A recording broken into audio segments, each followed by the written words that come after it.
Di sini saya akan memaparkan tentang tsunami yang terjadi di Palu pada 28 September 2018. Berdasarkan konfirmasi kepada BMKG, tsunami terjadi menerjang pantai. Posko BNP juga telah mengonfirmasi ke BPD atau Badan Penanggulangan Bencana Daerah bahwa tsunami telah menerjang pantai Talise di Kota Palu dan pantai di Donggala. Sedimen itu dibawa dari sungai yang bermuara di Teluk Palu. Sutopo mengatakan sedimen tersebut belum tersolidasi dengan kuat sehingga saat diguncang gempa terjadi longsor. Ketika diguncang gempa 7,4 skala Richter, akhirnya runtuh, longsor dan membangkitkan tsunami. Petugas BPD atau Badan Penanggulangan Bencana Daerah, TNI, Polri berdasarkan Barnas, SKPD, dan relawan melakukan evakuasi dan pertolongan pada korban. Korban yang luka-luka ditangani oleh petugas kesehatan. Penanganan darurat terus dilakukan. Ini saya akan menjelaskan bencana gempa yang terjadi di Sumatera Barat 2009. Gempa bumi tektonik mengguncang Sumatera Barat. Gempa utama berkekuatan 7,6 skala Richter, sedangkan gempa susulan 6,2 skala Richter. Gempa akibat pergerakan lempeng tersebut tidak memicu terjadinya gelombang tsunami. Kepala Badan Geologi R. Sukriar menyatakan gempa terjadi akibat penenjaman lempeng tektonik Samudra Hindia di bawah lempeng Asia di pantai barat Sumatera. Gempa tidak menyebabkan tsunami karena pusat gempa berada di lokasi yang cukup dalam sehingga energinya tidak cukup kuat untuk menimbulkan tsunami. Gempa terjadi pada tanggal 30 September tahun 2009 pukul 17:16 waktu Indonesia Barat. Sebanyak 1.117 orang yang tersebar di 3 kota dan 4 korban luka berat mencapai 1.214 orang, luka ringan 1.688 orang, sedangkan 135.448 rumah rusak berat, 65.380 rumah rusak dan 78.604 rumah rusak ringan. Menurut laporan Badan Geometeorologi, Klimatologi, dan Geofisika, gempa itu terpusat di 0,84 lintang selatan dan 99,65 bujur timur, kira-kira 57 km barat laut Parimaman, Provinsi Sumatera Barat, pada kedalaman 71 km. Kepala Bidang Kemanusiaan PBB dan Menteri Keuangan Jepang juga mengunjungi lokasi gempa. Kedatangan mereka bagian dari sebagian infeksi terhadap bantuan pemulihan pasca gempa. Menteri Keuangan Jepang saat itu Katsuya Okada tiba di lokasi gempa untuk bantuan obat-obatan yang diberikan di utara Padang. Contoh bencana alam banjir yang Ami paparkan dalam video ini adalah peristiwa banjir Malinau di Kalimantan Utara yang terjadi pada tahun 2023. Banjir ini terjadi akibat intensitas hujan yang tinggi di daerah perbatasan Indonesia dan Malaysia yang membuat 2 kabupaten di Kalimantan Utara mendapat kiriman banjir dari negeri jiran melalui 2 sungai, Mentarang dan Sungai Sesayap. Masyarakat beranggapan bahwa banjir kali ini merupakan banjir terbesar selama 10 tahun terakhir karena 80% wilayah di Kabupaten Malinau terendam banjir. Hal ini sangat berdampak buruk bagi kehidupan masyarakat yang ada di Kabupaten Malinau, terutama bagi warga Desa Paking dan Desa Harapan Maju. Dianggap sangat berdampak buruk karena rumah masyarakat di daerah Kabupaten Malinau seperti di Desa Paking dan Harapan Maju sudah tenggelam dan jembatan gantung terputus terkena kayu yang hanyut oleh banjir. Tanggapan pemerintah terhadap banjir yang terjadi di Kabupaten Malinau yaitu pemerintah kabupaten setempat dan pemerintah provinsi telah melakukan penanganan antara lain menyediakan posko pengungsian di Stadion Utama Malinau dan membantu penanganan dengan mendirikan dapur umum untuk para pengungsi. Terima kasih. Saya akan memaparkan materi tentang bencana alam tentang kekeringan yang terjadi di Banten sejak 19 September 2023 hingga 1 bulan ke depannya. Sejauh itu daerah dengan kekeringan terparah ada di Kabupaten Banten dan 73 kecamatan di daerah Banten dan 450 desa yang terdampak dalam kekeringan tersebut. Kekeringan tersebut disebabkan karena suatu wilayah tidak mengalami hujan atau kemarau dalam kurun waktu yang cukup lama, atau curah hujan yang di bawah normal, sehingga kandungan air di dalam tanah berkurang atau bahkan tidak ada. BPD Provinsi Banten sudah menyalurkan sekitar 450 liter air bersih ke sejumlah pemberian air bersih yang dilakukan oleh TNI, Polri, pemerintah daerah, relawan ormas, perusahaan hingga individu. Dengan penetapan darurat kekeringan, kata dia, posko berada di BPD Banten. Gubernur Banten juga mengeluarkan penggunaan BTT untuk penanganan baik itu penyediaan air bersih, lahan pertanian, dan kebutuhan masyarakat lainnya. Di sini saya akan memaparkan bencana alam badai. Pada tanggal 21 Februari 2024, masyarakat di sekitar wilayah Rancaekek dihebohkan dengan adanya kejadian fenomena ekstrim puting beliung. Sesuai dengan informasi visual yang beredar, terlihat adanya fenomena angin kencang dan berputar di sekitar lokasi kejadian serta menimbulkan beberapa kerusakan di sekitarnya. Berdasarkan informasi dari BPDB di setempat dan beberapa media daring, fenomena puting beliung tersebut terjadi tepatnya di wilayah Rancaekek, Bandung, terjadi sekitar pukul 15.30 sampai 16 WIB dan cukup menimbulkan ikatan dampak angin kencang sehingga sekitar wilayah Jatinagor, di mana kondisi angin sekitar Jatinagor tertukar pada saat jam kejadian mencapai 36,8 km per jam. Berdasarkan catatan BMKG, fenomena puting beliung terjadi beberapa kali wilayah Bandung.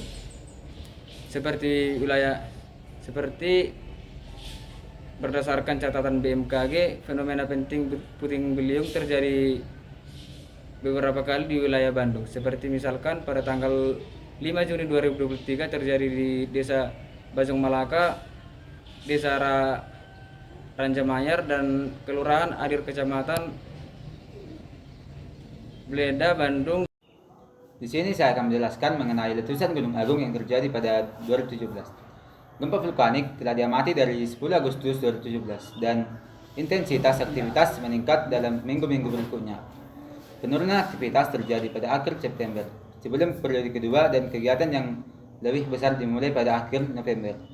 Daerah tersebut mengalami 844 gempa vulkanik pada tanggal 25 September dan 300 sampai 400 gempa bumi pada tengah hari pada 26 September. Letusan tersebut menyebabkan sekitar 40.000 orang harus dievakuasi dari 22 desa di sekitar Gunung Agung. Letusan ini juga menyebabkan bandara sekitar gunung tersebut ditutup. Bandara Internasional Lombok yang terletak di pulau tetangga Lombok ditutup pada 26 November, namun dibuka kembali keesokan harinya. Bandara Internasional Nugura Rai terletak di ujung selatan pulau dan barat daya dari gunung berapi, ditutup pada 27 November. Lebih dari 400 penerbangan dibatalkan dan sekitar 59.000 penumpang tetap tinggal. Penutupan bandara akan diperpanjang sampai 30 November. Seismo khawatir pada kekuatan dan frekuensi dari kejadian-kejadian seperti ini merupakan tanda-tanda bahwa gunung tersebut akan mengalami erupsi.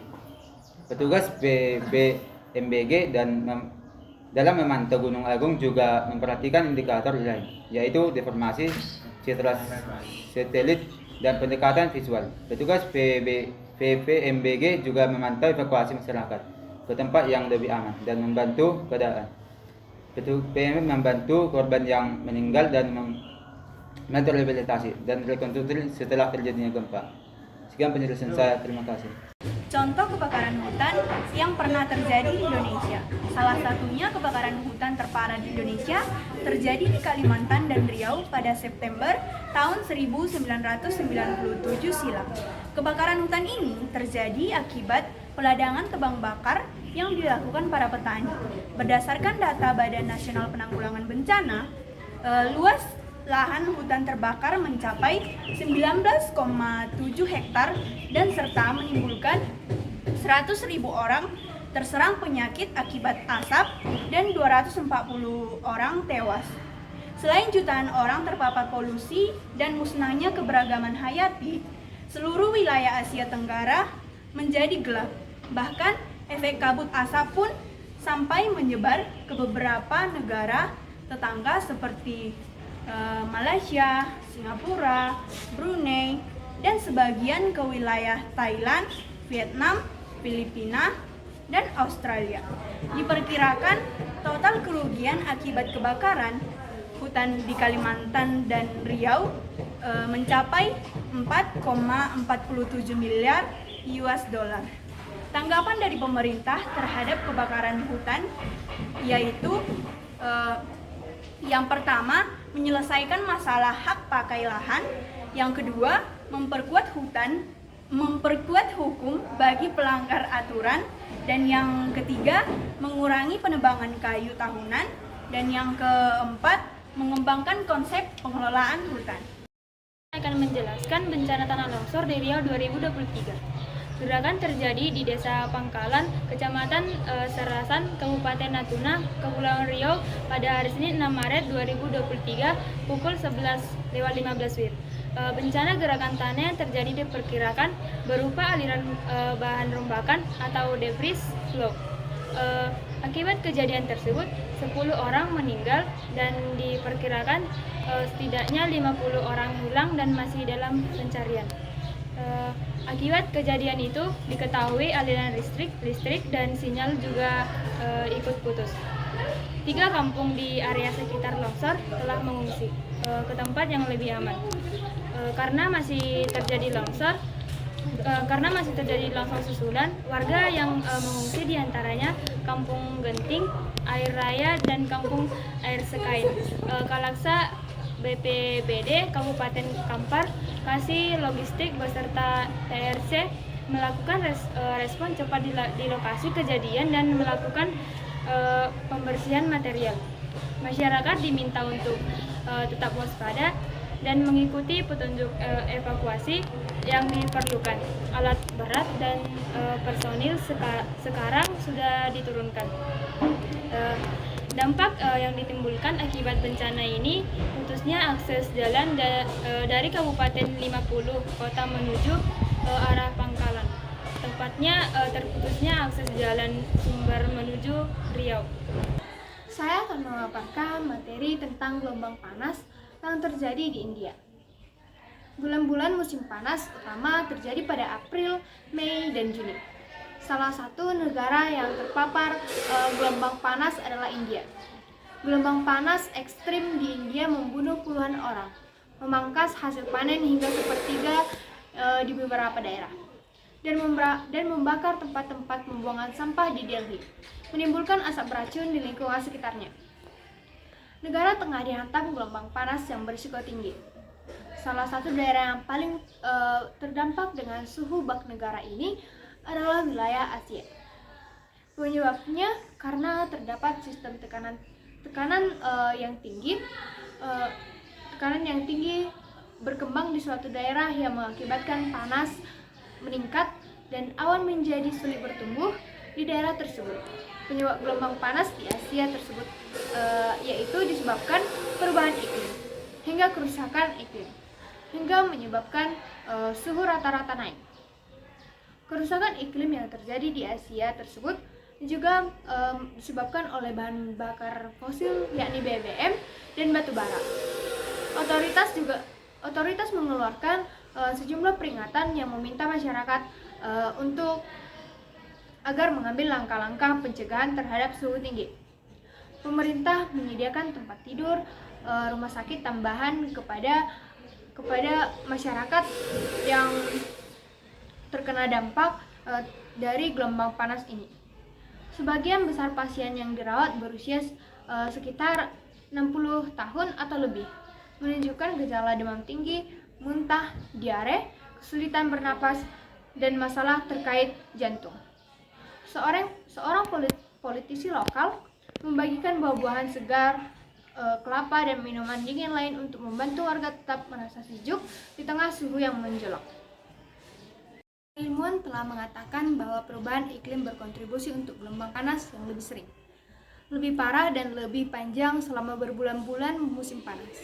Suhu mencapai 46 derajat Celcius di negara bagian utara Pradesh dan memicu lebih dari 300 kebakaran hutan di seluruh negeri. Bahkan ketika pembangkit listrik membakar lebih banyak batu bara untuk menyediakan tenaga yang dibutuhkan untuk membuat orang tetap sejuk, yang akhirnya berujung pada krisis listrik.